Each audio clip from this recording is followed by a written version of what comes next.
What is up, everybody? It's Dr. Vibe here, host and producer of the award-winning Dr. Vibe show. As always, I like to say you're blessed, highly favored, a magnet for miracles, and a solution for someone's problem. Remember, it's a host of Epic Conversations here, and this is the place for Epic Conversations. And just remember, too, I was the 2018 Innovation Award winner given out by the Canadian Ethnic Media Association. For those who watch or listen to me frequently or once in a while, you know I always like to have new friends come on the Dr. Vibe show. And we have another new friend tonight, though we've been following each other on Twitter for a few years, but we finally said, let's get this happening. So let me just share a little bit about this wonderful young gentleman. David Lewis-Peart is an educator, community worker, consultant, writer, and playwright. He completed graduate studies at York University in Toronto and holds a diploma in Human Services Counselling, Mental Health and Addictions from George Brown College. He has been a member of the faculty in both child and youth care and social work diploma programs in Toronto and Oakville, and was most recently an instructor with and one of the learning coordinators for the Niche program, a social service pathway training for Black youth and existing practitioners, a joint initiative between the CEE Centre for Young Black Professionals, and actually I was there last night with Kofi Hope, and Harriet Tubman Harriet Tubman Community Organization, funded through the City of Toronto. He's also lead on the African Caribbean Black ACB Family Group Conferencing FGC project through the University of Toronto, funded by the Law Foundation of Ontario. Responsible for designing a culturally appropriate restorative justice intervention for African Canadian families involved with the child welfare system. As a writer, he is at the Obsidian Theatre Company 2018-19 Playwrights Unit Fellow and a recipient of the Christopher Hewitt Award for Poetry Honorable Mention. He is the founder of the Queer Men of Color Arts Collective, We Other Sons, which is presently undergoing a residency with Buddies in Bad Times Theatre.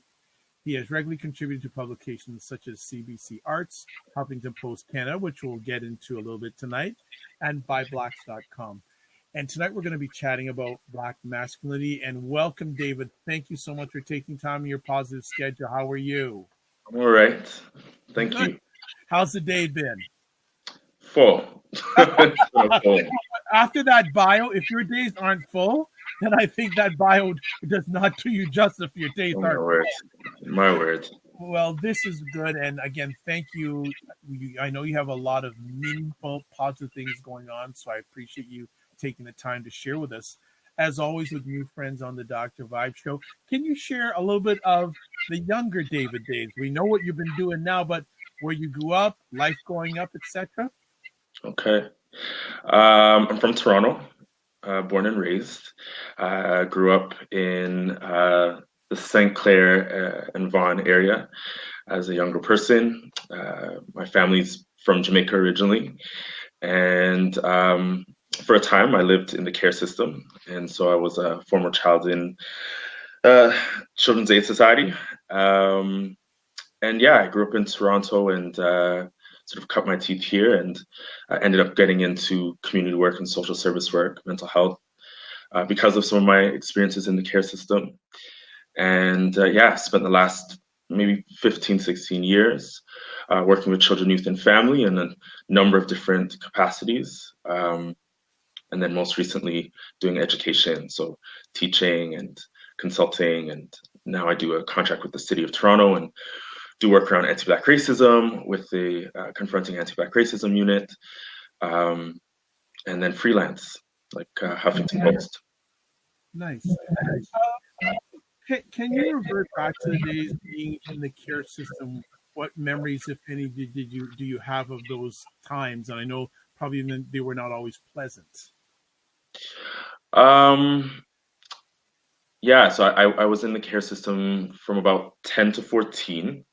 Right. And had a very sort of challenged home experience that eventually had to have me placed.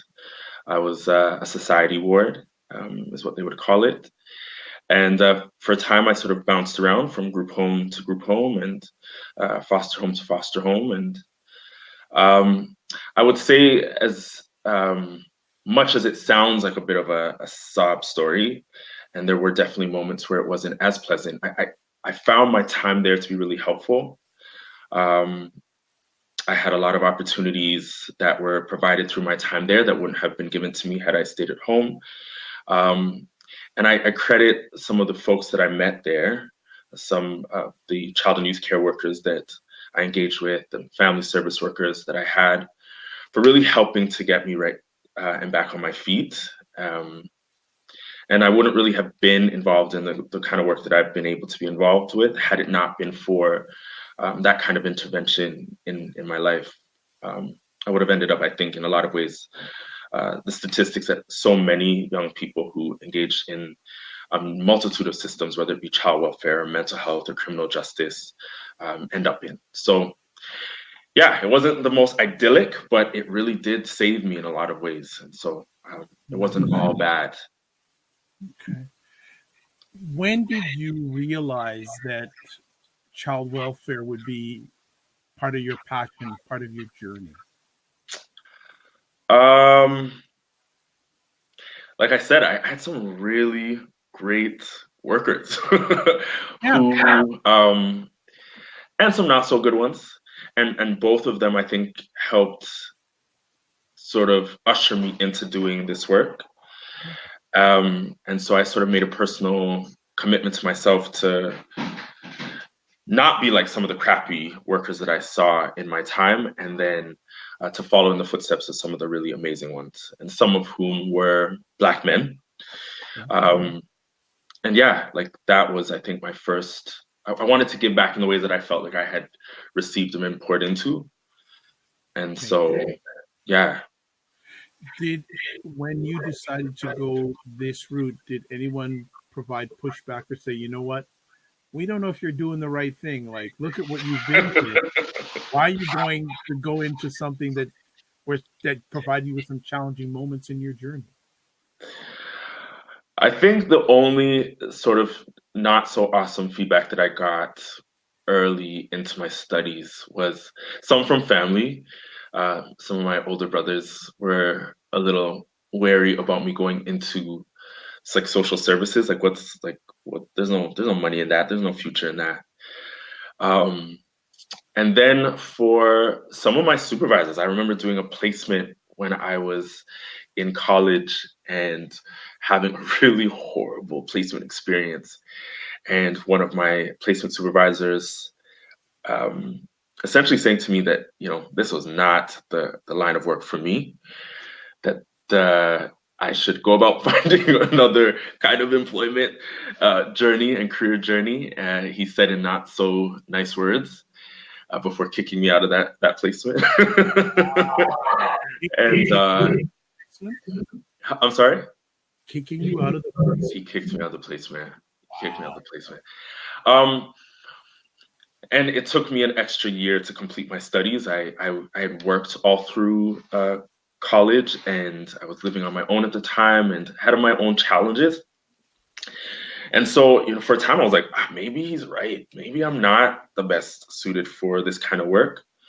But thankfully, again, had some like really amazing people who poured into me and encouraged me and were like, finish, David, finish and give back in whatever way it is that you feel called to. And so I'm thankful for those folks who just like held me and were like, don't let a few critics sort of end your journey, Yeah.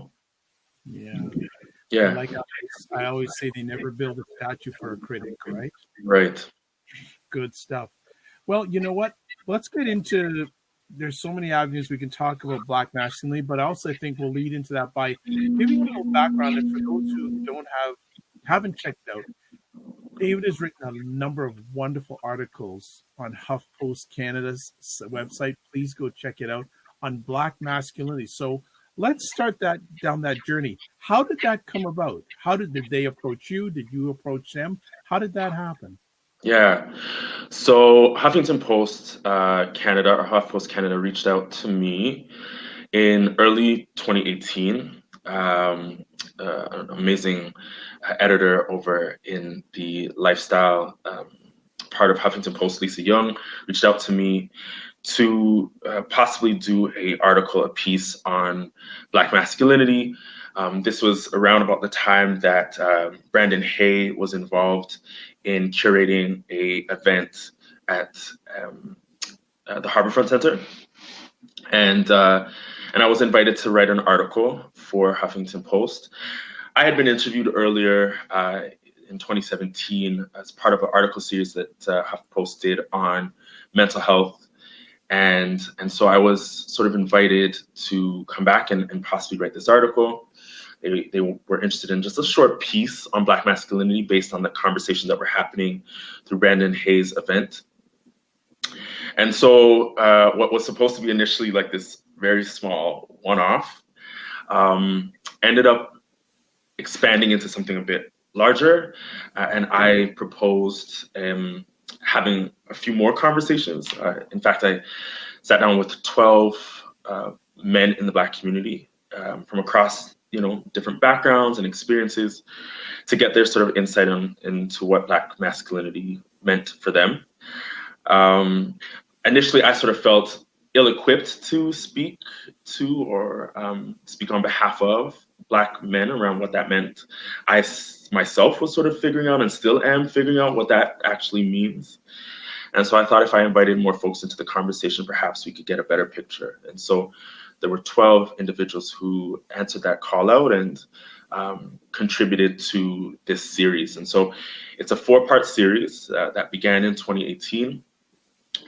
We had a recent launch of the second part of that series just last month, and there are 2 more coming.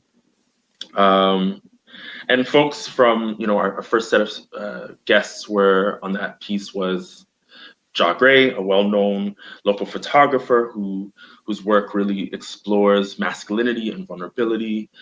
Brandon Hay, a community activator and academic and organizer who's doing some really great work through a platform called Black Daddies Club, which he founded some years ago.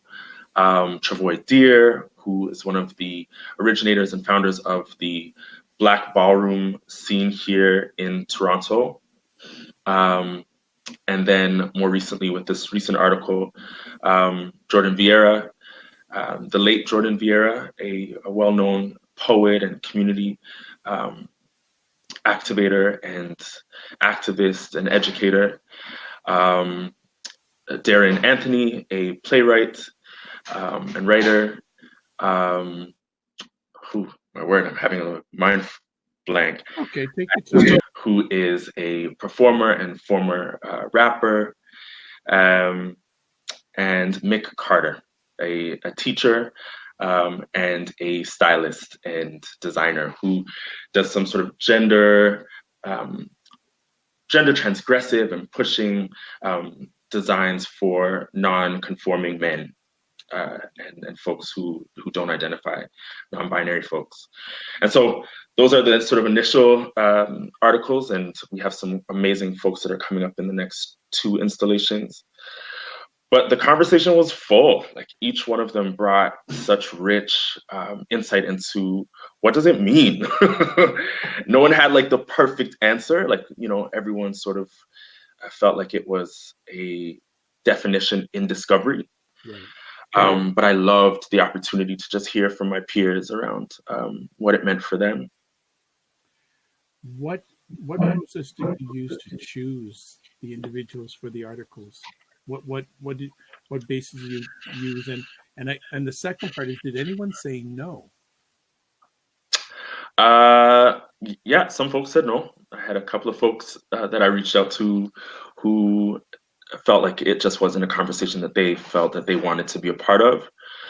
But I'll be honest, I reached out in my networks. A lot of my work over the last number of years has been in and around Black communities, and so I'm connected to a number of folks in a number of different areas. I tried to make sure that there was some representation in different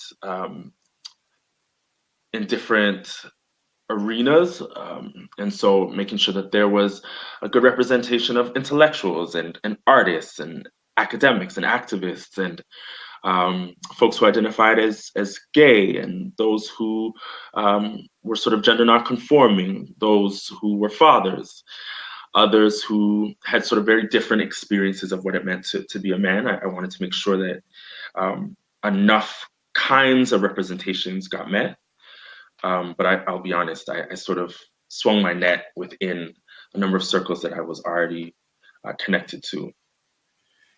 With the conversations you've had, were there any commonalities or themes that the men brought up, or some, maybe not all of them, but were there some common themes that were expressed by the participants in the conversations? I think there were a number of different areas that were in common for folks. I think the first one was that it was really difficult to define, right? So I think across the board, people were like, that's a hard thing to summarize, right? Is that I think Black manhood and masculinity is such a broad and also ever evolving sort of notion, right? Like what does it mean to be a dude? What does it mean to be a man? I think that was common amongst everybody, that it was something that they were in process of figuring out. I think the other common themes that came up were around how challenging it was. However difficult to define it may be, it was also very difficult to inhabit and be. And so a lot of the responses that I got were like, yo, it's challenging. We're not sure what this thing is, but whatever it is, it's not easy. And so that came up a lot for folks. And then I think finally, most folks also brought up this idea of like how awesome I think Black manhood and masculinity was in terms of all the possibilities that were a part of it. And so people talked a lot about being able to push the boundaries around what it meant to be a man, or expanding manhood to sort of allow for gentleness and vulnerability and transgressiveness, and redefining. I think that there was a bit of an awesome room for growth around what it meant to be a man for folks. And so that was the three common things. Still not defined, ever in process, challenging, but also really awesome and exciting. And the possibilities were some of the things that people commonly identified. Thanks for sharing that. Were there any, the hard to define part, did any of the participants have concern about the misunderstanding around Black masculinity? Yeah. So I think there was, and you obviously would know this too, it's the trying to figure out like how we define ourselves, right, as Black men, and then how the world defines and sees you as a Black man, and making the distinction between outside ideas and your own ideas. And sometimes how difficult that is, right, to sort of blot out outside expectations about who we are. And oftentimes the who we are that are being defined outside of ourselves that are often really limiting, right? So people talked about the constriction of outside definitions of Black manhood and masculinity.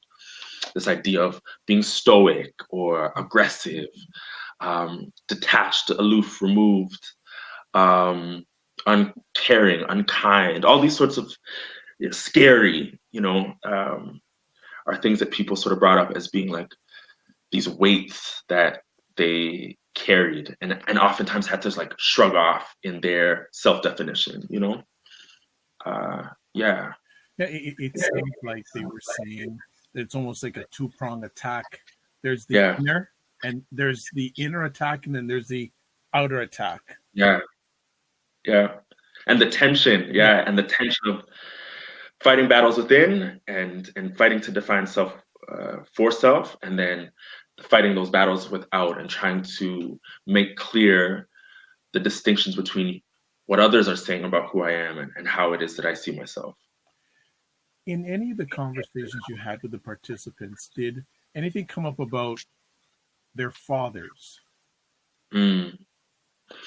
A lot. And I had someone, hit me up on Instagram the other day, and he's like, I'm noticing a little theme. Like, folks are noting some not so awesome mentorship around Black manhood from fathers and, father figures. And it's funny because I actually didn't even take note of that. And I was like, oh, yeah, maybe it's true.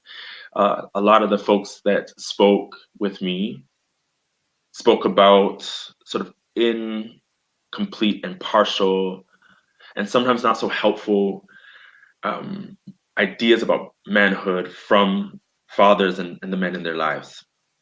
Not all, some, like I think of Jordan Vieira and others who sort of spoke about having really positive experiences with the men in their lives, the fathers and father figures in their lives. Darren Anthony also made mention of that.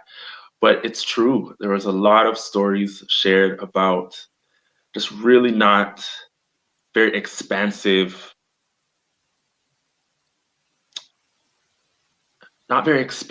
like offerings by the men in their lives,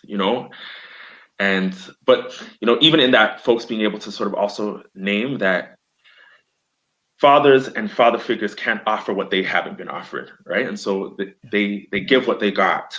And if what they got was a really constricted and limited idea of what it meant to be a man, what they gave was that too, So based on what you shared with us in the audience, how much of a important factor in Black masculinity is how Black men, like one of the questions I ask in what I do and when I'm helping a Black man, I always ask the question, how is or how was your relationship with your father? Right. Yeah. And I think, and if you want to, for me, that tells me a lot. Okay. Want to know your thoughts on that. Yeah. I think our relationships to our fathers, or in some instances, the absence of relationship to our fathers, does define things for a lot of men. Um, I think of Addie Stewart's offering in the most recent article series, and he spoke about observing a really violent and womanizing example of masculinity from his father, and making this sort of internal choice to define himself in opposition to that experience, or I think about someone like Darren Anthony, who spoke about maybe not having the most full and complete example given to him by his father, but having a grandfather who showed him what it meant to be like vulnerable and gentle and caring. Or Travoy Deer and his offering around seeing his uncles try to define and refine his expression of his manhood and his femininity within his masculinity in somewhat not so helpful and toxic ways, and how his expression of himself now as a creator and a community activator being in opposition to some of those kinds of ideas that were shared with him by his uncles and the men in his life. So yeah, we're always, the men in our lives, I think, always help to, the men in our childhoods, I think, often help in example or in opposition to the examples that they've given, how we define, ourselves. Mm-hmm. Yeah. You do a lot of work with Black youth. Somewhat, And yeah. how does this subject, if at all, how you seeing it impact them, if at all? The conversation about Yeah, Black masculinity. manhood Yeah. and masculinity. I think we're in a moment right now where the conversations are happening around what it means to be a man in general, not just about Black manhood or masculinity. With all kinds of movements like Me Too and all of these sorts of things, men are being invited, sometimes not, to have a more fulsome examination of and conversation around what does my manhood mean, particularly in relationship to other men and to women in our lives. And I think it's causing some really great conversations, but I think in some ways sometimes it's also causing a lot of like conflict because the old sort of narratives and the boxes and the aren't as solid as they once were for folks, and that can be scary. There was a time where it was, expectations for what it meant to be a man were so rigid and so defined, even if not helpful, they were at least clear. And now, as we sort of begin to dismantle the sort of not so helpful representations of what manhood means, sometimes we're left in this sort of gray space of like, well, what does it mean? Like, and that can be really unnerving and uncomfortable. And if the only conversations that are happening, or the loudest conversations that are happening, are about quote unquote toxic masculinity, it can be really hard to sort of enter into the conversation, because the major conversations that are happening around all the harmful and sometimes violent and not so helpful ways that manhood shows up. How do I, as the average Joe or Jamal, enter into that dialogue? You know what I mean? When the dialogue begins with all the ways that manhood is equated to toxicity, Yeah, I think it's a very challenging conversation, because I think, just my thoughts, masculinity on its own is good, but once that toxic part comes in the front, Yeah. And it seems that more people are spending more time talking about toxic masculinity than just masculinity on its own. Right. Yeah. And I can understand why, right? Like I can understand why that portion of the conversation has become so dominant and monopolized all conversations. It's because the reality is that there's been a lot of not so great things that have happened at the hands of manhood gone wrong, right? Like we know this, that the rates of gender-based violence against women and femme folks is like, the numbers are crazy, right? The amount of like familial and domestic abuse and assaults and all these other sorts of things. We know this is real. And yet, I think that we're still in process, all of us, men, women, and everybody in between, around, well, what are other ways to honor like you said, like the beauty and the goodness that masculinity offers as well, right? Like just like femininity and everything else, there are positives and negatives. How can we acknowledge and honor the helpful things within masculine energy and manhood, while also acknowledging that there are so many things that are messy and messed up about it. Sure. Share with us one or two special moments during the conversations you had, because I know you had many, but if there's one or two that of the many, and not say stick out, but just pick one, not that the one stick out more than the other, but one or two special moments, because I think it's a fascinating journey that you went on. Absolutely fascinating. Or that they invited me into. Like the reality is, the heavy lifting was done by the 12 men who like gave me their time and allowed me to capture their voices and their words. And so I want to acknowledge all of their contributions, because it wouldn't exist without them. There's a couple. I think about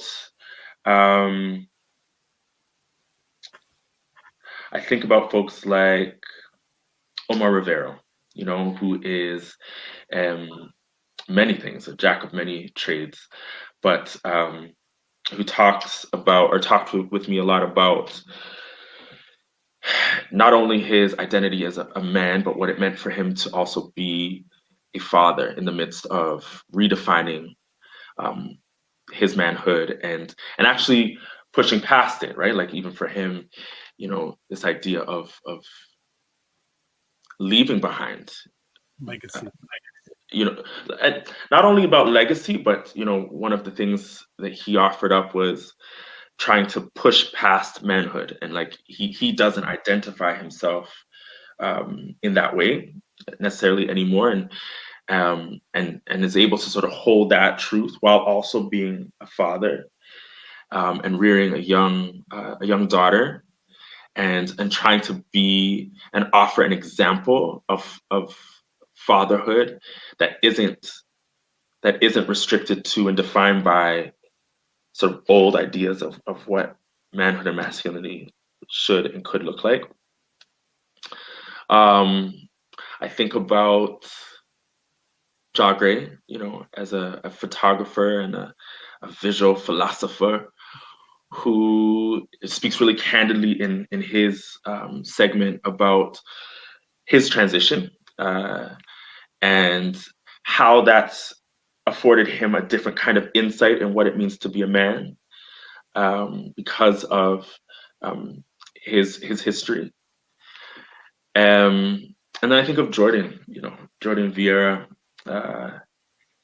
and speaking about how he sort of revisited his ideas of what it meant to be a man when faced with, at the time, his chronic health issues, and being faced with his mortality had to have him redefine for himself what it meant to be a man. Jordan passed away before his piece could get published, but it's almost haunting how that kid was so wise and had an insight that I, listening back on some of his interview, just was like, wow, this kid knew so much with just 26 years under his belt, and left behind a legacy that I think will extend for a while. And so those were some of the folks that stood out to me, amongst many others. But just off the top of my head, those three folks come to mind. How has doing this series impacted you? My whole life, I think I've been in process around what it means to be a man, a Black man in particular. I really, in my childhood, struggled with ideas of manhood, and even for a time questioned even if I was a man. And so it was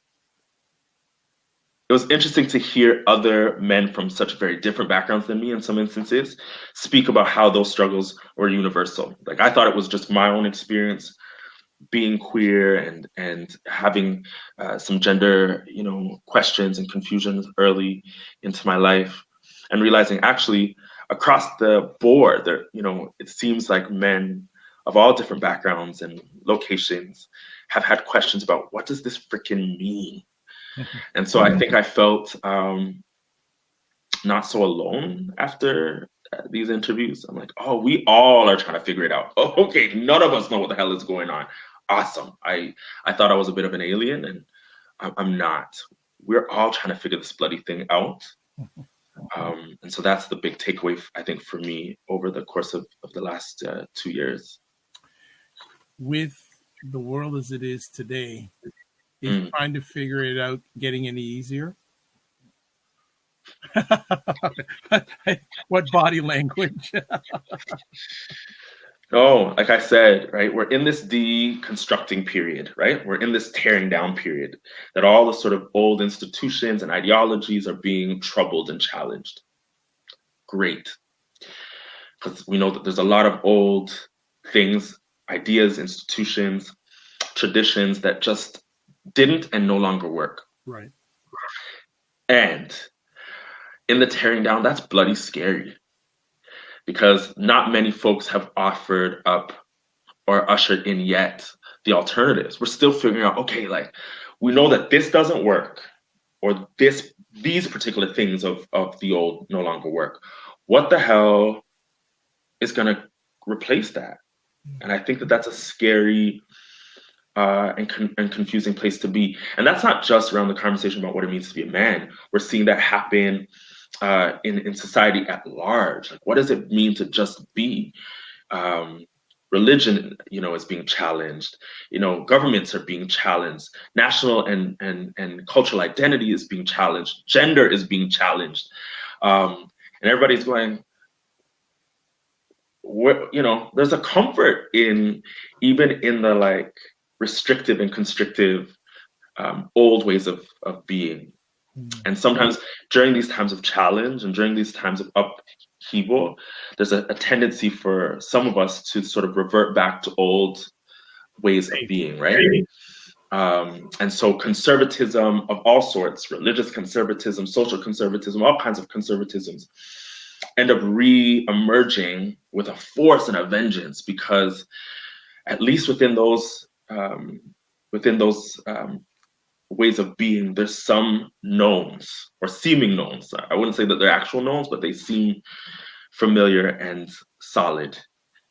And so this is a scary, confusing time. But in the midst of the scary and confusing, there's so much possibility too, if only like we leave space for that, you know?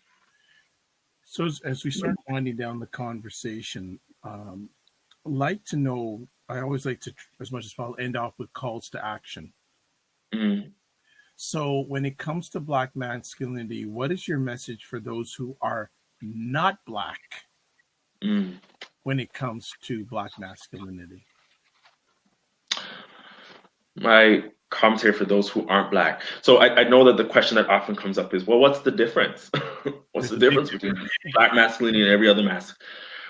And I think that because of what being Black has come to mean in the world, and for all of the not so helpful and negative things that Blackness has come to mean, Black manhood has always had to move through that really tight and confining box that is Blackness by the outside world. And so if manhood and masculinity has been very restrictive and constrictive for everybody, it's been even more so a tight fit for Black men, because we already exist in a box that the outside has placed on who we are and how we should show up. And so what I would say to folks around Black masculinity is that Black masculinity, like all masculinities, is, hard to pin down and ever evolving and difficult to define. And where it is defined, limiting. But because of the limitations that Blackness has been forced on those of us of African descent, our expressions of manhood have been equally as narrow. And so the work around expanding that, the work around breaking out of boxes and redefining, and it's so much more of a heavier lift. And so if there's anything, what is Black masculinity? It's a bloody, difficult, ever-evolving, challenging notion and idea that Black men are in the process of figuring out. Okay. The next group I'd like you to give a call to action to when it comes to Black masculinity is Black women.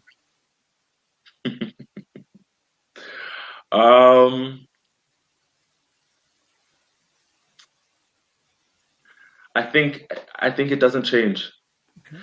And I've been part of conversations recently where I've heard, particularly from my straight brothers, the same sort of thing is making clear that for as much as Black masculinity and manhood has not always been super helpful for Black women, remembering that for Black men it's as equally as challenging and damaging and harmful, right?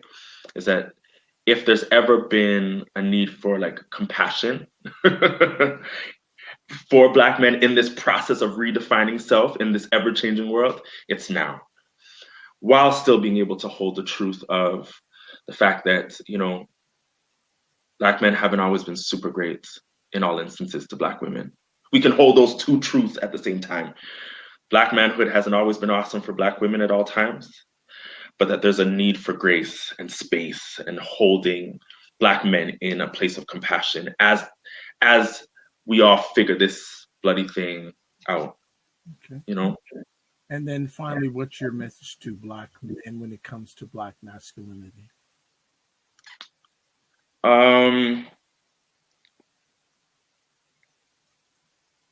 Keep pushing, keep pushing yourself, keep pushing others to not be limited by the things that we've been taught about who it is that we should be and how we should show up.